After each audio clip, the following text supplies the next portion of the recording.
Hello everybody, क्या हाल चाल है मेरे प्यारे प्यारे जीव जंतुओं। आज हम लोग ना टैक्स का एक ऐसा चैप्टर करने वाले हैं जो कि थियरी वाला चैप्टर है, क्योंकि ज्यादा चाप वाला चैप्टर है ही नहीं, थियरी वाला चैप्टर है। ठीक है, इसका नाम है रिटर्न ऑफ इनकम। आपके मैट में भी कवर किया गया है रिटर्न ऑफ इनकम, उसके कुछ सम्स है, इसके कुछ थियरी है। तो आज हम लोग थियरी वाला पोर्शन करने वाले हैं। पूरा थियरी वाला पोर्शन आज हम लोग डन कर देने वाले हैं। तो देखिए, आज हम लोग क्या क्या करने वाले हैं। आज हम लोग टैक्स का जो provision for filing of return है ना, ये आपके एग्जामिनेशन में बेटा, ये आपके एग्जामिनेशन में 5 मार्क्स का प्लस 5 मार्क्स का, मतलब 10 मार्क्स का आ सकता है। 10 मार्क्स का ये चैप्टर आ सकता है दोस्तों। Provision for filing of return आपके एग्जामिनेशन में 10 मार्क्स का आ सकता है। और और ये जो असेसमेंट ऑफ रिटर्न है, असेसमेंट ऑफ रिटर्न भी आज ही करवाने वाला हूं। असेसमेंट ऑफ रिटर्न आपके एग्जामिनेशन में 5 मार्क्स का आने वाला है। तो इसका थियरी पढ़ना आपके लिए बहुत ज्यादा जरूरी है, बिकॉज इंपॉर्टेंट भी है ये सब सब। ठीक है, तो आइए हम लोग स्टार्ट करते हैं provision for filing of return. सबसे पहले बात करेंगे रिटर्न ऑफ इनकम क्या है। अगर मैं अगर मैं 2.5 लाख से ज्यादा कमा रहा हूं, अगर मैं एक साल में 2.5 लाख से ज्यादा कमा रहा हूं, तो हमको ना रिटर्न भरना जरूरी है, रिटर्न फाइलिंग करना जरूरी है। हमको इनकम टैक्स डिपार्टमेंट को ये इन्फॉर्म करना जरूरी है कि भाई हम 2.5 लाख से ज्यादा कमा रहे हैं। तो आप लोग देखे होंगे कि ना, सीएलओ के पास जाके ना आप आईटीआर भरते हो। चाहे आपका टैक्स लगेगा चाहे नहीं लगेगा, आईटीआर भरना जरूरी है अगर आप 2.5 लाख से ज्यादा कमाते हो तो उसको बोलते हैं दोस्तों रिटर्न ऑफ इनकम। तो रिटर्न ऑफ इनकम क्या है? Return of income is a form in which A tax payer declares details of income, deduction, tax paid, tax liability of the income tax department. Return of income एक ऐसा form है जहां पे tax payer बोलता है कि मेरा income कितना है, मेरा मुझे मुझे डिडक्शन कितना मिला, मैं कितना टैक्स पे किया नहीं किया, मेरा टैक्स लाइबिलिटी कितना हुआ, सब कुछ आप बयां करते हो इनकम टैक्स डिपार्टमेंट को। उसको बोलते हैं दोस्तों return of income. Return of income एक ऐसा फॉर्म है जहां पे आप इनकम टैक्स डिपार्टमेंट को ये बोलते हो कि आपका इनकम कितना है, आपको कितना कितना डिडक्शन मिला, आप टैक्स पे किए कि नहीं किए, आपका टैक्स लाइबिलिटी क्या है क्या नहीं है, सब कुछ के बारे में आप बोलते हो जब इनकम टैक्स डिपार्टमेंट को, तब उस चीज को बोलते हैं दोस्तों return of income. Filing is essential for calculating tax liability and claiming refund. चाहे आपका इनकम कितना भी हो, कितना भी, आपका इनकम कितना भी हो, आपको आईटीआर फाइल करना जरूरी रहता है। आप टैक्स दो ना दो, आपको आईटीआर फाइल करना जरूरी रहता है। अगर 2.5 लाख से ज्यादा एक्सीड कर दिया, तब तो कंपलसरी फाइल करना चाहिए। और इसी को दोस्तों बोलता है return filing, return of income. ठीक है, रिटर्न ऑफ इनकम एक फॉर्म है जहां पे टैक्स पेयर ये डिक्लेयर करता है कि भाई मेरा इनकम इतना है, मेरे को इतना इतना डिडक्शन मिला है, मैं इतना इतना टैक्स पे किया हूं, मैं मेरा मेरा इतना टैक्स लाइबिलिटी है टू इनकम टैक्स डिपार्टमेंट। और फाइलिंग एसेंशियल है, फाइलिंग जरूरी है। फाइलिंग क्या है? जरूरी है। ठीक है, अच्छा, किन किन के लिए बहुत ज्यादा जरूरी हो जाता है, किन किन के लिए मैंडेटरी हो जाता है, कंपलसरी हो जाता है। वैसे तो अगर आपका इनकम जीरो भी है फिर भी आपको आईटीआर फाइल करना चाहिए, लेकिन किन किन के लिए एकदम मैंडेटरी हो जाता है। So mandatory filing of return in certain cases, कभी कभी ना मैंडेटरी हो जाता है कि तुमको भाई फाइल करना है तो करना है, करना है तो करना है, कोई भी हालत में। तो mandatory filing of return in certain cases, देखिए अंडर सेक्शन 139(1), सेक्शन 139(1 बोलता है इनकम टैक्स एक्ट का कि फाइलिंग ऑफ रिटर्न तब मैंडेटरी हो जाता है, फाइलिंग ऑफ रिटर्न तब कंपलसरी हो जाता है, तब मैंडेटरी हो जाता है जब आपका टोटल इनकम साल भर का एक्सीड कर जाए 2.5 लाख। जब 2.5 लाख टोटल इनकम साल भर में एक्सीड कर जाए, मतलब मैं साल भर में मान लीजिए 2.5 लाख से ज्यादा कमा लिया, तब मेरे लिए ये कंपलसरी हो जाएगा, तब मेरे लिए ये कंपलसरी हो जाएगा कि भाई मैं इनकम टैक्स रिटर्न फाइल करूं, इनकम टैक्स रिटर्न फाइल करूं, क्योंकि मेरा इनकम 2.5 लाख से ज्यादा हो गया है। अगर साल भर में मेरा इनकम दोस्तों 2.5 लाख से ज्यादा हो गया, फिर मेरे को कंपलसरी रिटर्न भरना पड़ेगा, फिर मेरे को कंपलसरी आईटीआर रिटर्न फाइल करना पड़ेगा। अब मैं टैक्स दूं ना दूं, टैक्स लगेगा ना लगेगा, वो बात का बात, लेकिन मेरे को आईटीआर फाइल करना पड़ेगा क्योंकि मेरा इनकम 2.5 लाख से ज्यादा एक्सीड कर गया। ठीक है, इसके बाद a person hold foreign assets और has signing authority in any account abroad. अगर मैं फॉरेन असेट्स को होल्ड कर रहा हूं, अगर मैं फॉरेन असेट्स को होल्ड कर रहा हूं, मतलब फॉरेन कुछ असेट्स है मेरे पास। ठीक है, अगर फॉरेन असेट्स है मेरे पास कुछ, तो उस केस में मेरे को भी आईटीआर फाइल करना पड़ेगा, उस केस में मेरे को आईटीआर फाइल करना पड़ेगा। ठीक है, डिपॉजिट ओवर 1 करोड़ इन ए करेंट अकाउंट, अपने करेंट अकाउंट में मैं 1 करोड़ से ज्यादा डिपॉजिट कर रहा हूँ, अपने करेंट अकाउंट, अपने बिजनेस अकाउंट में मैं 1 करोड़ से ज्यादा डिपॉजिट कर रहा हूँ, तब मेरे को कंपल्सरली कंपल्सरली आईटीआर फाइल करना पड़ेगा। Expenditure on foreign travel over 2 lakh, 2 lakh से ज्यादा एक्सपेंडिचर मेरा फॉरेन ट्रैवल में लग रहा है, मैं ऑस्ट्रेलिया जा रहा हूँ, यूएस जा रहा हूँ, नेपाल जा रहा हूँ, भूटान जा रहा हूँ, 2 लाख से ज्यादा रुपया मैं खर्चा कर रहा हूँ फॉरेन ट्रैवल में, तब मेरे को कंपल्सरली आईटीआर फाइल करना पड़ेगा। कोई दिक्कत नहीं है, तब मेरे को कंपल्सरली आईटीआर फाइल करना पड़ेगा। ठीक है। इलेक्ट्रिसिटी बिल एक्सीड्स 1 लाख, अगर आपका इलेक्ट्रिसिटी बिल 1 लाख या 1 लाख से ज्यादा आ रहा है तो आईटीआर फाइल करो। 1 लाख या 1 लाख से ज्यादा अगर आपका इलेक्ट्रिसिटी बिल आ रहा है तो आप आईटीआर फाइल करो। क्या करो? आईटीआर फाइल करो। इसके बाद for companies and firms including एलएलपीज return filing is compulsory regardless of income. ठीक है, तो यहाँ पे बोल रहा है कंपनी और जो फर्म है, अगर मान लो कि कंपनी है या फर्म है, चाहे कोई भी इनकम हो, चाहे आप जीरो ही इनकम क्यों ना कमाओ, आपके लिए रिटर्न फाइलिंग जो है वो कंपलसरी है। एक कंपनी के लिए, एक फर्म के लिए, एक एलएलपी के लिए रिटर्न फाइलिंग कंपलसरी है, चाहे कितना भी इनकम हो। वहां पे 2.5 लाख का स्लैब नहीं लगता, चाहे कितना भी इनकम हो, अगर कंपनी है, फर्म है, एलएलपी है, उनके लिए रिटर्न फाइलिंग कंपलसरी है, उनके लिए रिटर्न फाइलिंग क्या है? कंपलसरी है। ठीक है, तो रिटर्न ऑफ इनकम क्या है? रिटर्न ऑफ इनकम वो फॉर्म है जहां पे टैक्स पेयर ये डिक्लेयर करता है कि मेरा इनकम कितना है, मेरा डिडक्शन कितना है, मेरा टैक्स, हमने टैक्स कितना पे किया है, हमने, मेरा टैक्स लाइबिलिटी कितना है, ये सब। ठीक है। अब सर ये mandatory filing of return in certain cases, कुछ कुछ केसेस में आपको कंपलसरली रिटर्न फाइल करना पड़ता है। कौन कौन से केसेस में सर? जब आपका टोटल इनकम 2.5 लाख से ज्यादा एक्सीड कर जाए, जब एक पर्सन फॉरेन असेट होल्ड कर रहा हो, जब आप अपने करेंट अकाउंट में 1 करोड़ से ज्यादा पैसे रखे हो, अगर आपका करेंट अकाउंट में 1 करोड़ से ज्यादा पैसे रखे हो, फॉरेन ट्रैवल में आप 2 लाख से ज्यादा एक्सपेंडिचर किए हो, इलेक्ट्रिसिटी बिल आपका 1 लाख से ज्यादा आ रहा है, 1 लाख से ज्यादा इलेक्ट्रिसिटी बिल आ रहा है, और for companies and firm including एलएलपीज return filing is compulsory regardless of income. ठीक है। अच्छा, आप ड्यू डेट्स का बात करते हैं कि कब कब किसको किसको रिटर्न फाइलिंग करना है, कब कब किसको किसको रिटर्न फाइलिंग करना है। नॉर्मली देखिए, नॉर्मली इंडिविजुअल्स के लिए 31 जुलाई तक का मौका रहता है, जैसे हमारे लिए, आपके पापा के लिए, आपके मम्मी के लिए, मतलब ये पूरी दुनिया का जो इंडिविजुअल्स है, इंडिविजुअल्स यानी हम जैसे लोग, आप जैसे लोग, इंडिविजुअल्स के लिए 31 जुलाई का मौका रहता है, 31 जुलाई तक का मौका रहता है। सुनिए, 31 जुलाई तक का मौका रहता है, 31 जुलाई तक का मौका रहता है कि 31 जुलाई तक आप अपना रिटर्न भर दीजिए, 31 जुलाई तक अपना आप आईटीआर रिटर्न भर दीजिए। क्लियर है?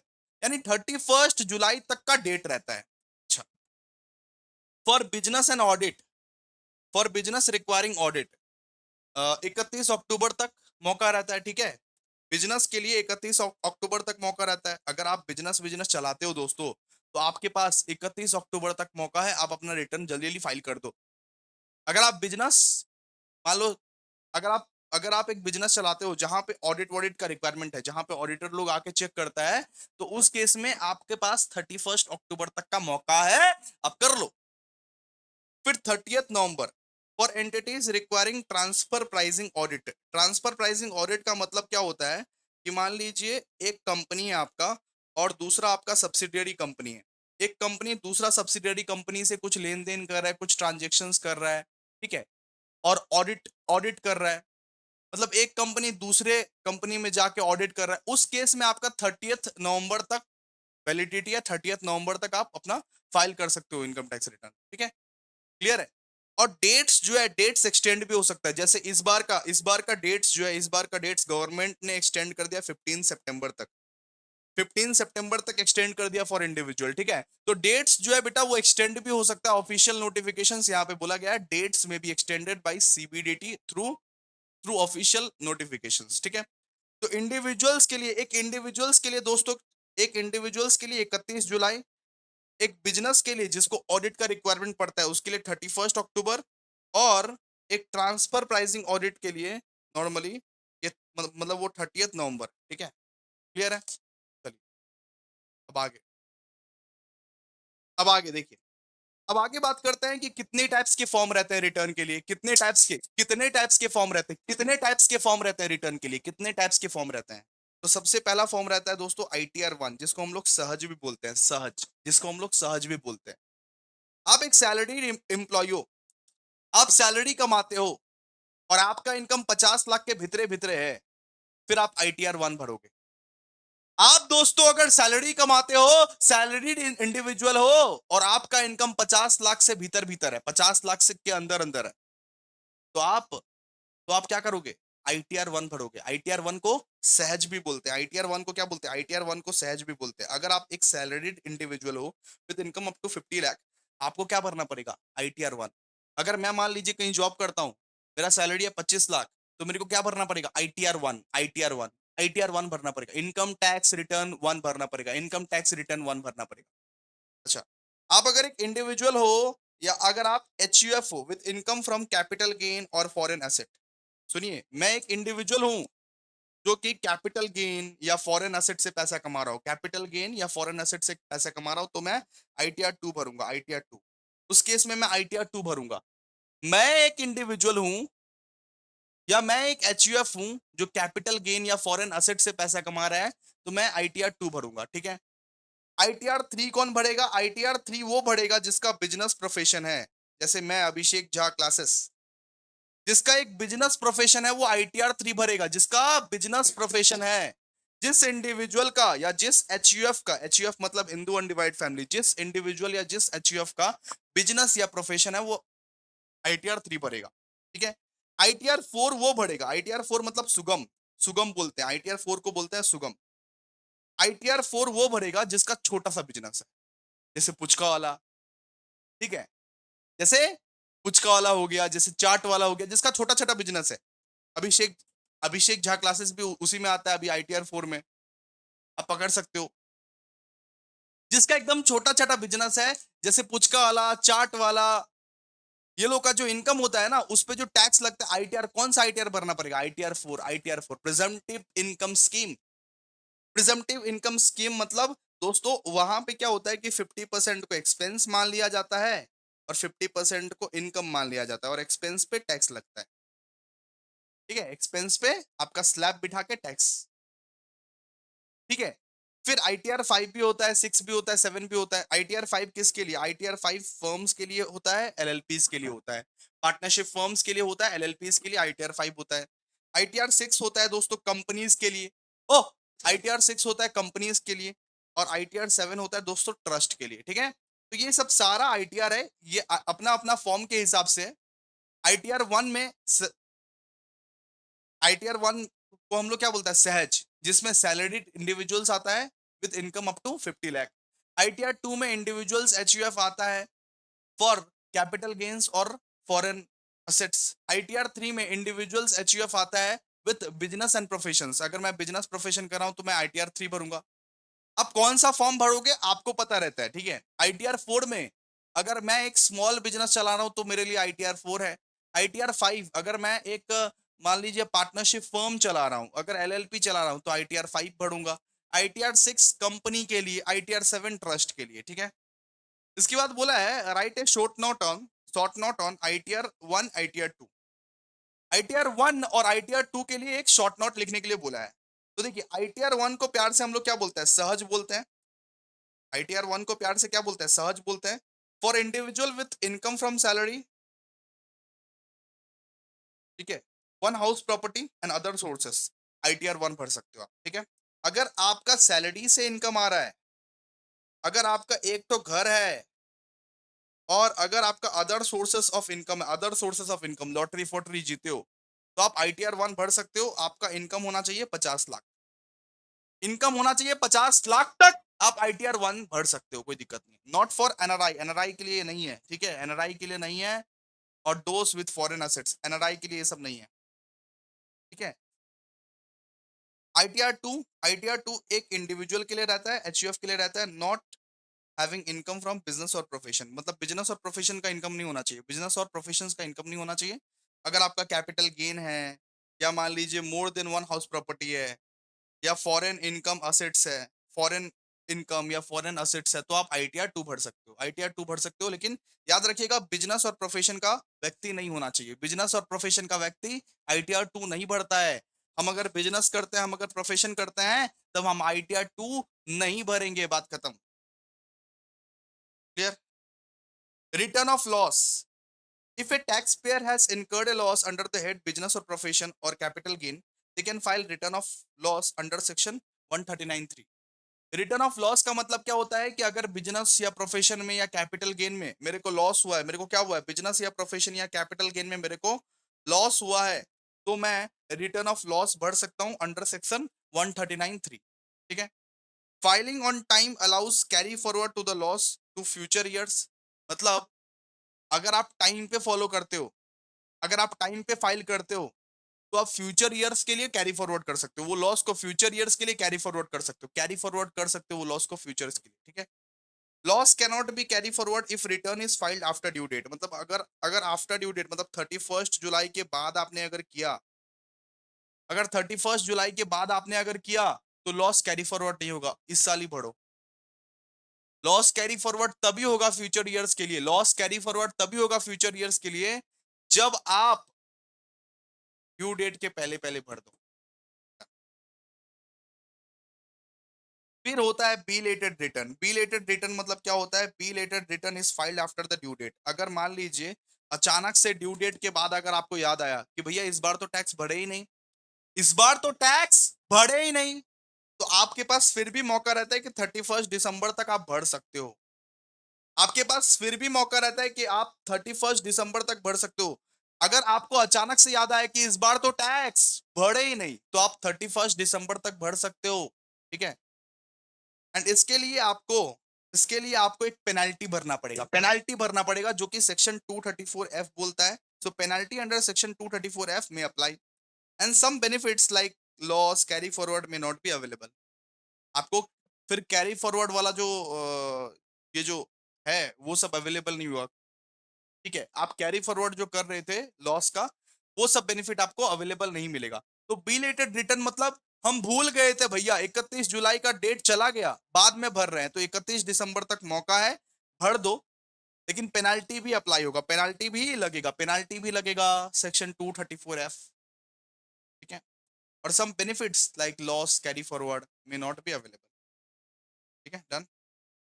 Revised return. रिवाइज्ड रिटर्न का मतलब क्या होता है भैया? रिवाइज्ड रिटर्न का मतलब if A return already filed has mistake, it can be revised under section 139(5). ठीक है, क्लियर है? रिवाइज्ड रिटर्न का मतलब होता है कि अगर मान लीजिए कि गलती से आपने गलत रिटर्न भर दिया, गलती से आपने गलती कर दिया, गलती से आपने गलत रिटर्न भर दिया, गलत इनकम टैक्स रिटर्न भर दिया। आपका टैक्स बनता था 2 लाख का, आपने गलती से मान लीजिए 1,50,000 ही भरा। गलती से आपने गलत इनकम टैक्स रिटर्न भर दिया, तो उसको आप ठीक कर सकते हो कि 31 दिसंबर के पहले पहले। उसको आप ठीक कर सकते हो 31 दिसंबर के पहले पहले। Must be filed before 31 December of the assessment year और completion of the assessment whichever is earlier. ठीक है, विच एवर इज अर्लियर, जो जल्दी होगा उससे आप कर सकते हो नॉर्मली। मतलब ये 31 दिसंबर के अंदर अंदर आपको करना पड़ेगा। यानी कि 31 दिसंबर या completion of assessment, completion of assessment वो जितना जल्दी कंप्लीट होगा, या फिर 31 दिसंबर के पहले पहले आपको करना पड़ेगा। या तो वो जितना जल्दी कंप्लीट होगा, या तो 31 दिसंबर के पहले पहले आपको करना ही पड़ेगा। अलाउस करेक्शन ऑफ एरर्स और ओमिशंस, एरर्स हुआ, ओमिशन हुआ, उसको आप करेक्ट कर सकते हो। ठीक है। इसके बाद पैन। अब पैन क्या होता है? पैन एक 10 डिजिट अल्फा न्यूमेरिक कोड रहता है। आपका पैन कार्ड है ना, पैन कार्ड, तो पैन का मतलब क्या होता है? पैन का मतलब होता है परमानेंट अकाउंट नंबर। ये एक unique 10 digit alpha numeric code है जो कि इशू करता है इनकम टैक्स डिपार्टमेंट। जो कि कौन इशू करता है? Income tax department. Income tax department issue करता है a unique 10 digit alpha numeric code issued by the income tax department, जो कि कंपलसरी है, मैंडेटरी है for financial transactions, example opening A bank account, filing ITR etcetera etcetera. ठीक है, जो कि मैंडेटरी है, मैंडेटरी हो चुका है फॉर फाइनेंशियल ट्रांजैक्शन। मैंडेटरी है क्या? फाइनेंशियल ट्रांजैक्शंस के लिए। Use to tracking tax payment and linking all financial transactions. तो भैया इससे आप टैक्स पेमेंट को ट्रैक कर सकते हो कि भाई इसने टैक्स पे किया कि नहीं किया, और फाइनेंशियल ट्रांजैक्शंस को भी आप लिंक कर सकते हो, सारा का सारा चीज। ठीक है। इसके बाद, इसके बाद ये टैन। अब टैन क्या होता है भैया? टैन क्या होता है? टैन होता है tax deduction and collection account number. अब टैन क्या होता है? Tax deduction and collection account number, tax deduction and collection account number. A 10 digit alpha numeric code required to the entities that deduct to collect tax at source. मतलब जो entities, जो companies या तो TDS या TCS काटती है ना, उसको ना टैन नंबर लेना पड़ता है। जो एंटिटीज, जो कंपनीज टीडीएस टीसीएस काटती है, उनको ना टैन नंबर लेना पड़ता है। उनको क्या लेना पड़ता है? उनको टैन नंबर लेना पड़ता है। जो एंटिटीज, जो कंपनीज टीडीएस या टीसीएस काटती है, उनको एक टैन नंबर लेना पड़ता है। Must be quoted in all TDS returns and TDS payment and certificate issue. Must be quoted in all returns, all payments and certificate issue. ठीक है। ये टैन नंबर जो है हर एक टीडीएस रिटर्न्स में लगेगा, हर एक टीडीएस पेमेंट में लगेगा, हर एक सर्टिफिकेट इशूड में लगेगा। ठीक है। Issued by the income tax department. कौन इशू करता है? इनकम टैक्स डिपार्टमेंट इशू करता है। इनकम टैक्स डिपार्टमेंट, इसको पढ़ लीजिएगा आराम से। ठीक है। अब चलिए नेक्स्ट नेक्स्ट बात करते हैं। नेक्स्ट चैप्टर का भी बात आज ही कर लेंगे, assessment of return. Assessment of return का सबसे पहला होता है सेल्फ असेसमेंट, जो कि सेक्शन 140 ए बात करता है। सेल्फ असेसमेंट का मतलब क्या है? तो this is a voluntary assessment done by the tax pair before filing of return. आप रिटर्न फाइल करने से पहले देखोगे, परखोगे ना कि आप सही फाइल कर रहे हो कि नहीं, आपका टोटल इनकम क्या है, आपका टैक्स लाइबिलिटी क्या है, आपका इंटरेस्ट क्या है।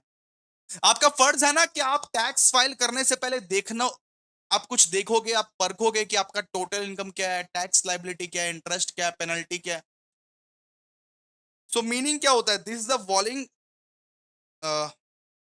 मीनिंग इसका होता है कि ये एक वॉलेंट्री असेसमेंट है। ये क्या है? ये एक वॉलेंट्री असेसमेंट है done by the tax pair before before filing the return.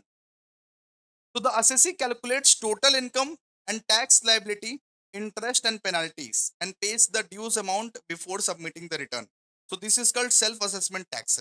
मतलब आप रिटर्न फाइल करने से पहले अपना टोटल इनकम देखोगे, टैक्स लाइबिलिटी देखोगे, इंटरेस्ट पेनाल्टीज देखोगे, फिर जाके रिटर्न फाइल करते हो। उसको हम लोग क्या बोलते हैं? Self assessment. खुद से चेक करो, खुद से पहले चेक करो। It is the first step before any department assessment. Self assessment मतलब खुद से चेक करो भाई, उसके बाद कुछ होगा, खुद से पहले चेक करो। इसके बाद होता है summary assessment. Summary assessment section 143 one बात करता है, also known as intimation assessment या प्रिलिमिनरी असेसमेंट। इसको प्रिलिमिनरी असेसमेंट भी बोलते हैं, इंटीमेशन असेसमेंट भी बोलते हैं।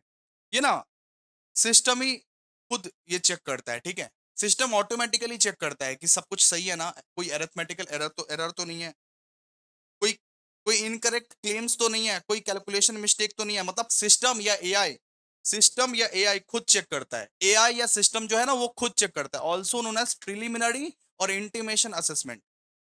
It is done automatically by the system. मतलब ये कंप्यूटराइज सिस्टम के थ्रू ऑटोमेटिकली हो रहा है ये सब।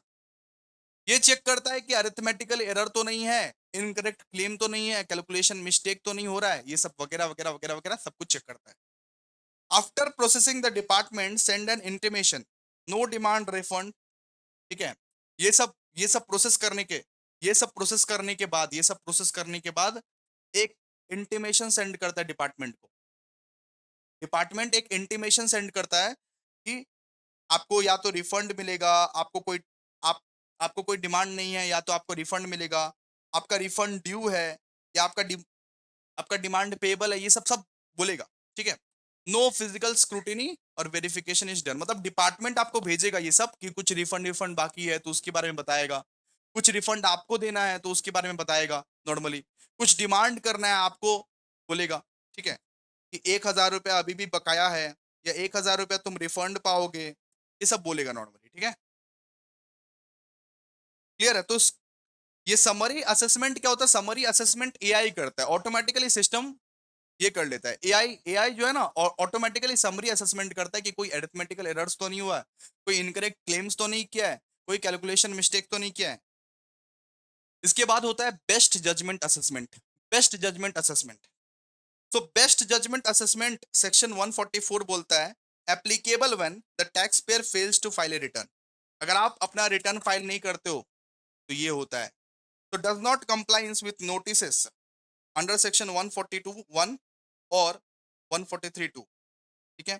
Fails to provide required information documents, अगर आप अपना डॉक्यूमेंट्स नहीं दिए हैं, रिक्वायर्ड इन्फॉर्मेशन नहीं दिए हैं, नोटिसेस का फॉलो नहीं किए हैं, अगर आप अपना रिटर्न फॉलो नहीं किए हैं, रिटर्न फाइल नहीं किए हैं, in such case the assessing officer was available uses available information and makes an assessment to the best of his judgment. उसके बाद असेस करेगा तुम्हारा असेस, व्हाट लगाएगा तुम्हारा असेसिंग ऑफिसर।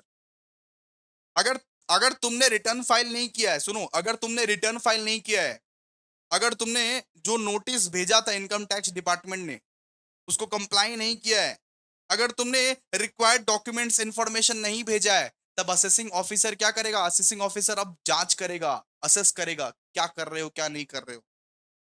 ठीक है, सो प्रैक्टिसेस में apply, so this is a force assessment due to the non cooperation. ठीक है, उसका उसका वो घर उसका वो घर पहुंच सकता है, घर पहुंच के चेक वेक कर सकता है सब कुछ। ठीक है, और एक होता है स्क्रूटिनी असेसमेंट। स्क्रूटिनी असेसमेंट मतलब अचानक से इनकम टैक्स वाला तुम्हारा घर आ गया और घर आके बोला कि अपना बुक्स ऑफ अकाउंट दिखाओ, अपना डॉक्यूमेंट दिखाओ, वगैरह वगैरह, सब कुछ बोल सकता है तुमको। बुक्स ऑफ अकाउंट दिखाओ, डॉक्यूमेंट्स दिखाओ, ये सब बोल सकता है तुमको। A detailed assessment by the assessing officer to verify the correctness of the income declared, validity of deduction and exemptions claim, and done after the notice under section 143(2) is issued. Assessee may be asked to provide books of account and documents etc. मतलब books of account provide करने के लिए बोल सकता है, documents provide करने के लिए बोल सकता है। Based on the examination, AO में AO मतलब assessing officer या तो रिटर्न को वो एक्सेप्ट कर लेगा, या तो वो इंक्रीज कर देगा इनकम को, या तो डिक्रीज कर देगा आपका इनकम, या तो क्लेम्स को वो डिसअलाउ करेगा, या तो इम्पोज करेगा पेनाल्टीज। तो ये सब सारा काम वो कर सकता है। स्क्रूटिनी असेसमेंट मतलब इनकम टैक्स ऑफिसर आया आपके घर और आके बोल रहा है बुक्स ऑफ अकाउंट दिखाओ, डॉक्यूमेंट्स दिखाओ। अचानक से बोला बुक्स ऑफ अकाउंट्स दिखाओ, डॉक्यूमेंट्स दिखाओ, कहाँ कहाँ से इतना इनकम हो रहा है, ये ट्रांजेक्शन कहाँ से हुआ, वो ट्रांजेक्शन कहाँ से हुआ, ये कहाँ से लिए तुम डिडक्शन, वो कहाँ से लिए तुम डिडक्शन, उसको बोलते हैं हम लोग स्क्रूटिनी असेसमेंट। स्क्रूटिनी कर रहा है। ठीक है, बहुत सारे टाइप्स के होते हैं नॉर्मली। ठीक है, तो यहाँ पे 4 टाइप्स के पड़े। सेल्फ असेसमेंट मतलब खुद से चेक कर रहे हो आप अपना total income, tax liability, interest, penalties. Summary assessment मतलब सिस्टम चेक करके दे रहा है कि कोई अरिथमेटिकल एरर तो नहीं है, इनकरेक्ट क्लेम्स तो नहीं है, कैलकुलेशन मिस्टेक तो नहीं हो रहा है। समरी असेसमेंट मतलब सिस्टम चेक करके दे रहा है।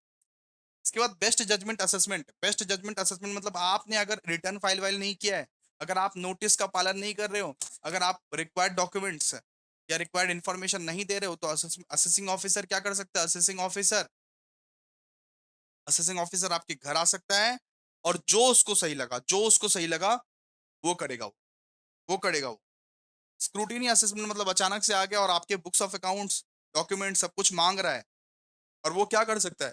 या तो रिटर्न को एक्सेप्ट कर सकता है, या तो इनकम को इंक्रीज करेगा, या तो डिक्रीज करेगा, या तो आपने जो जो क्लेम्स किए हैं वो सब डिसअलाउ कर सकता है, जो जो फालतू फालतू के डिडक्शंस लिए हैं वो ये कर सकता है, वो नकार सकता है, या तो वो पेनल्टी भी बिठा सकता है आपके ऊपर। तो ये चैप्टर हमारा खत्म हो गया गाइस। ठीक है, और एक सम्स वाला क्लास आएगा, वो बाद में भी आएगा या वन शॉट में भी आएगा, एक दो ठो सम्स कराना है, बस बात खत्म। बस एक लास्ट चैप्टर बचा हुआ है जिसका नाम है दोस्तों इंटरेस्ट। बस एक लास्ट चैप्टर बचा हुआ है हमारा इंटरेस्ट नाम का, और बस हमारा सारा का सारा चीज खत्म हो गया। थैंक यू सो मच, मिलते हैं अभी नेक्स्ट वीडियो में, तब तक के लिए bye।